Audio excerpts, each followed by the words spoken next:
Since the amazing Rivendell, LEGO has been visiting Middle-earth year after year, and with the 2025 releases not being quite up my alley, let's try again with the upcoming LEGO Lord of the Rings Sauron's helmet, kindly sent to me by LEGO for this review.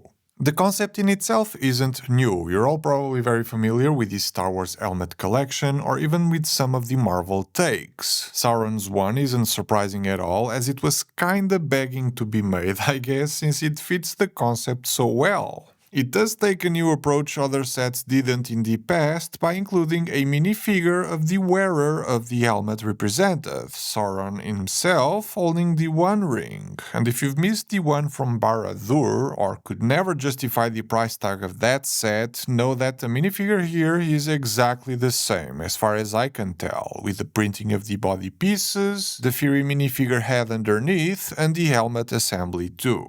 He has a dedicated display spot at the base of the build, right by the printed plaque with its name and the LEGO Lord of the Rings logo. I do need to say that despite this not being the nicest thing to look at due to the evil nature of it all, it was replicated in LEGO bricks with a very impressive level of detail, and even having both the model and the minifigure piece side by side, you'll be hard pressed to find major differences. For me personally, I'm always drawn to the building experience, so the way all of these shapes were achieved with the use of angled sections that all build up towards the end goal was surprisingly fun to put together. I guess the main spikes needed to be tilted inwards a little, but other than that, I got nothing to say about this. Comparing this to some Star Wars helmets I built in the past though, I was surprised at how hollow this whole build was. The front kinda makes sense since you'll want the void eyes in here, though the back in particular is just a shell, which aligns well with the relatively low piece count I guess. But unsurprisingly, the retail price doesn't quite align with the piece count. 538 pieces for $70 is not how I hoped this would turn out to be all things considered. Mostly dark gray and black pieces, which should be cheap. There's a printed piece, sure, and also the minifigure, but one that has been done before previously, so unless I'm mistaken, nothing really exclusive here to drive up the cost.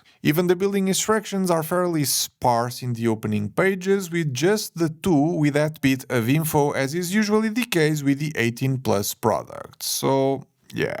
On the other hand, looking at the fact that this is the cheapest LEGO Lord of the Rings set you can buy from LEGO at the moment surely drives the perceived appeal up, as people who are fans of the theme and can't justify to spend at least $130 for the next cheapest option may look at this as the best thing to get and show their love for Middle-earth. If I personally were to rank all 5 of the major releases the theme has done recently, with these included in the mix, the LEGO Sauron's helmet easily is my second favorite, just behind the perfection that is Rivendell. It displays really well without taking too much space, as a perfect minifigure of the character, and is, all things considered, relatively cheap. I do dislike its price, but other than that, this is one of the good ones. Thanks for watching, and I'll see you all on the next one.